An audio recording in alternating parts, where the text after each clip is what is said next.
Good morning students. BA BEd first year और BA first year का समाज शास्त्र का फर्स्ट पेपर के अंतर्गत सेकंड यूनिट का टॉपिक हमारा परिस्थिति और भूमिका है। उसके बारे में हम आज चर्चा करेंगे कि प्रत्येक व्यक्ति का अपने समूह या समाज में एक समय विशेष में कोई न कोई स्थान अथवा पद अवश्य होता है। कोई उच्च पद पर आसीन होता है तो कोई निम्न पद पर। एक व्यक्ति का एक क्षेत्र में महत्वपूर्ण पद हो सकता है तो दूसरे क्षेत्र में उसका दर्जा नीचा हो सकता है। तो देखिए, परिस्थिति तथा भूमिका यानी प्रत्येक व्यक्ति का अपने समूह या अपने समाज में एक समय विशेष में कोई न कोई स्थान होता है, पद और स्थान होता है। कोई उच्च पद पर आसीन होता है तो कोई निम्न पद पर। व्यक्ति एक क्षेत्र में महत्वपूर्ण पद पर हो सकता है तो दूसरे क्षेत्र में वो निम्न पद पर भी हो सकता है। उदाहरण के लिए मंत्री का पद धारण करने वाले व्यक्ति की स्थिति राजनीतिक क्षेत्र में बहुत ऊंची है। उदाहरण के लिए देखिए, मंत्री का पद धारण करने वाले व्यक्ति की स्थिति राजनीतिक क्षेत्र में तो ऊंची होती है, जबकि खिलाड़ी न होने पर क्रीड़ा जगत में उसका कोई स्थान नहीं हो सकता है। तो देखिए, जिस प्रकार एक मंत्री का पद धारण करने वाला व्यक्ति है, उसका राजनीतिक क्षेत्र में तो उसकी जो परिस्थिति है, पद है, वो ऊंचा है, लेकिन खिलाड़ी वो नहीं है, क्रीड़ा जगत में उसको कोई नहीं जानता। संयुक्त परिवार में दादा परिवार का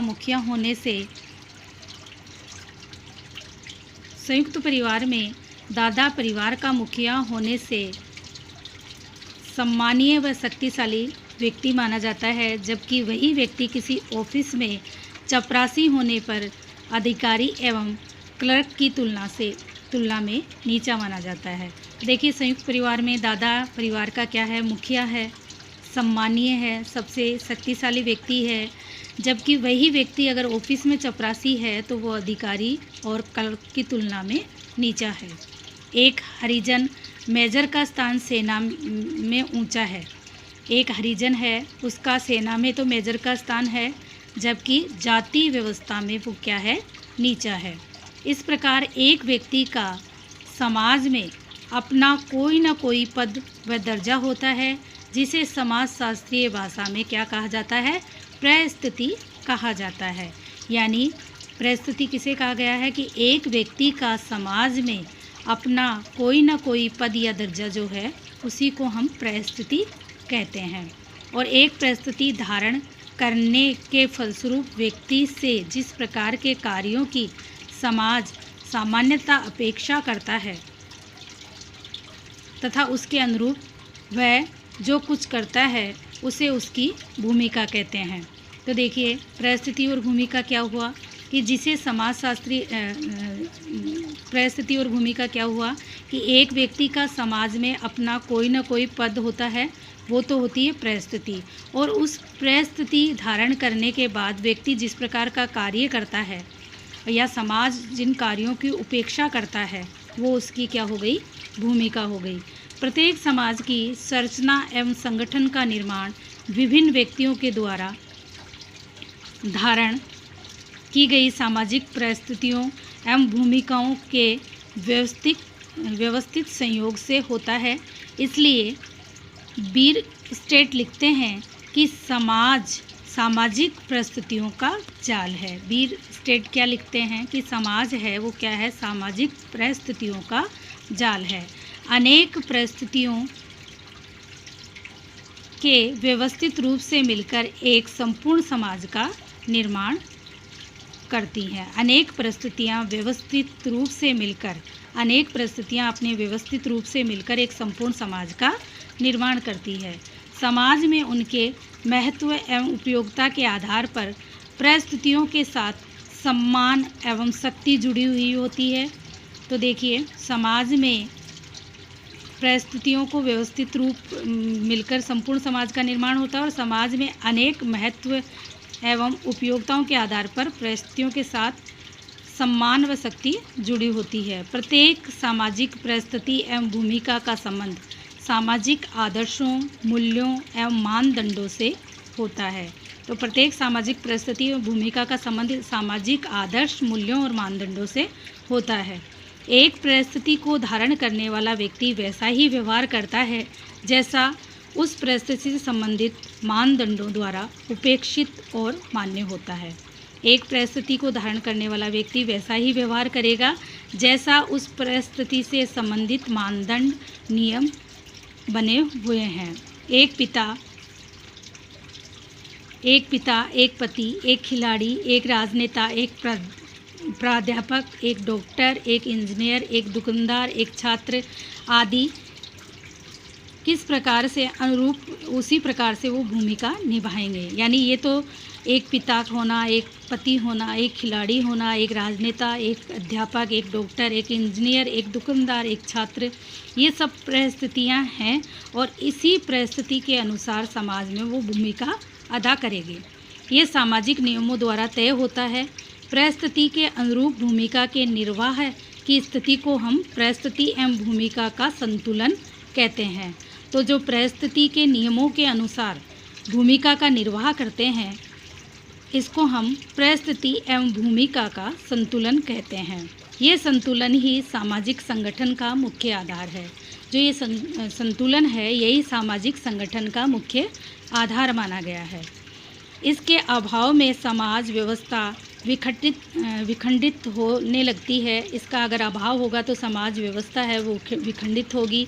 सामाजिक परिस्थिति के अनुरूप ही व्यक्ति समाज में परस्पर अंतःक्रिया करते एवं सामाजिक संबंधों का निर्माण करते हैं।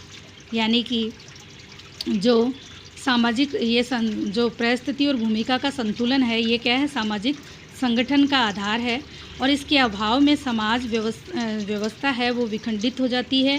सामाजिक परिस्थिति के अनुरूप ही व्यक्ति समाज में परस्पर अंतःक्रिया करते हैं एवं सामाजिक संबंधों का निर्माण करते हैं। सामाजिक परिस्थिति एवं भूमिका के बारे में महत्वपूर्ण विचार प्रकट करने वालों में लिल्टन, हिलर, मर्टन, पार्सन्स एवं डेविस नामक समाजशास्त्री प्रमुख थे। तो सामाजिक परिस्थिति एवं भूमिका के बारे में विचार देने वाले जो समाजशास्त्री थे वो लिंटन, हिलर, मर्टन, पार्सन्स एवं डेविस थे। अरस्तु ने अपनी पुस्तक राजनीति में परिस्थिति एवं भूमिका दोनों ही शब्दों का प्रयोग किया है, किंतु रॉल्फ लिल्टन पहला समाज वैज्ञानिक था जिसने इन दोनों की अवधारणा की विस्तृत व्याख्या प्रस्तुत की। यानी परिस्थिति और भूमिका की जो व्याख्या है ये रॉल्फ लिल्टन ने की थी। अब हम परिस्थिति का अर्थ एवं परिभाषा के बारे में चर्चा करेंगे कि परिस्थिति का क्या अर्थ है और परिभाषा क्या है। परिस्थिति की अवधारणा को समझने के लिए विभिन्न विद्वानों द्वारा प्रस्तुत कुछ परिभाषाएं इस प्रकार से हैं। सबसे पहले एलियट एवं मेरिल के अनुसार, एलियट और मेरिल के अनुसार परिस्थिति व्यक्ति का वह पद है जिसे व्यक्ति किसी समूह में अपने लिंग, आयु, परिवार, वर्ग, व्यवसाय, विवाह अथवा प्रयत्नों आदि के कारण प्राप्त करता है। एलियट और मेरिल के अनुसार क्या है परिस्थिति? परिस्थिति व्यक्ति का वह पद है जिसे व्यक्ति किसी समूह में अपने लिंग, आयु, परिवार, वर्ग, व्यवसाय, विवाह अथवा प्रयत्नों आदि के कारण प्राप्त करता है।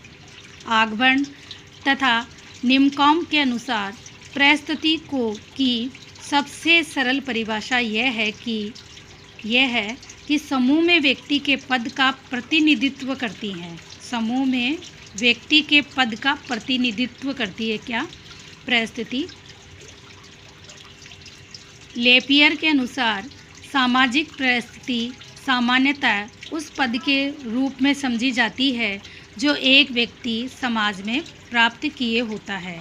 किम्बाल यंग के अनुसार प्रत्येक समाज तथा समूह में प्रत्येक व्यक्ति को कुछ कार्यों को संपन्न करना होता है जिनके साथ शक्ति तथा प्रतिष्ठा की कुछ मात्रा जुड़ी होती है।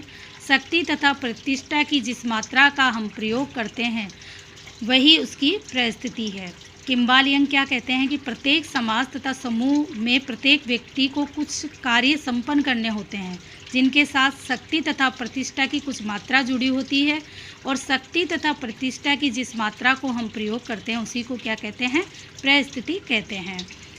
लिल्टन के अनुसार सामाजिक व्यवस्था के अंतर्गत किसी व्यक्ति को एक समय विशेष में जो स्थान प्राप्त होता है, सामाजिक व्यवस्था के अंतर्गत किसी व्यक्ति को एक समय विशेष में जो स्थान प्राप्त होता है उसी को व्यक्ति की सामाजिक परिस्थिति कहा जाता है। वीरस्टेट ने लिखा है कि एक परिस्थिति समाज अथवा एक समूह में एक पद है। वीरस्टेट कहते हैं कि सामान्यतः परिस्थिति क्या है, एक परिस्थिति समाज अथवा एक समूह में एक पद है। डेविस के अनुसार परिस्थिति किसी भी सामान्य संस्थात्मक व्यवस्था में किसी पद की सूचक है, ऐसा पद जो समाज द्वारा स्वीकृत है और जिसका निर्माण स्वतः ही हुआ है तथा जो जन रीतियों एवं रूढ़ियों से संबंध है। डेविस के अनुसार परिस्थिति क्या है, किसी भी सामान्य संस्थात्मक व्यवस्था में किसी पद की सूचक है, ऐसा पद जो समाज द्वारा स्वीकृत है और जिसका निर्माण स्वतः ही हुआ है तथा जो जन रीतियों एवं रूढ़ियों से संबंधित हैं। तो देखिए, उपयुक्त परिभाषाओं से स्पष्ट होता है कि परिस्थिति व्यक्ति की समूह अथवा समाज में पद की सूचक है। ये पद व्यक्ति को समाज द्वारा स्वतः प्रदान किया जाता है या व्यक्ति अपने गुणों एवं योग्यता के आधार पर प्राप्त करता है। एक व्यक्ति की परिस्थिति सदैव ही दूसरे व्यक्ति की तुलना में होती है। अकेले व्यक्ति की कोई परिस्थिति नहीं होती। अर्थात जब हम कहते हैं कि अमुक व्यक्ति अध्यापक है तो इसका अर्थ यह है कि कोई उसके छात्र भी हैं। बिना छात्रों के कोई अध्यापक कैसे हो सकता है।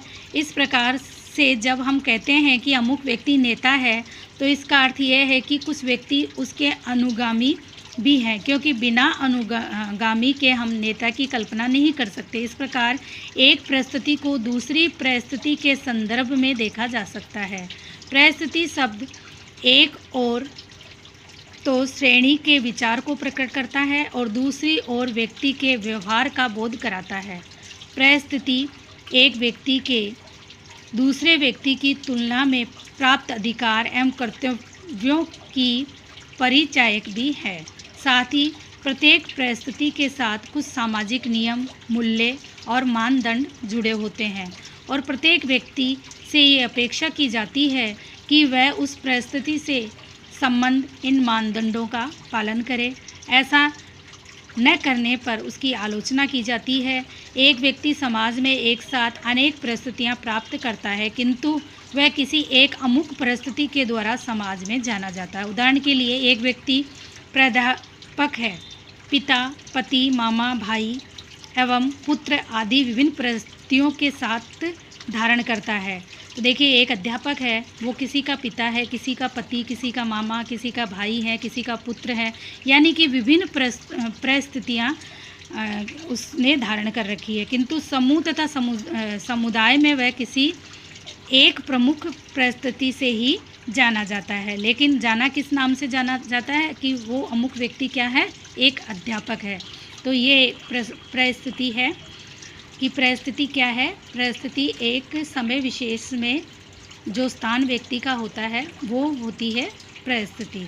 अब हम परिस्थिति के आगे जो हैं परिस्थिति और भूमिका के जो आवश्यक तत्व हैं उनके बारे में और परिस्थिति के प्रकारों के बारे में आगे वाले वीडियो में चर्चा करेंगे।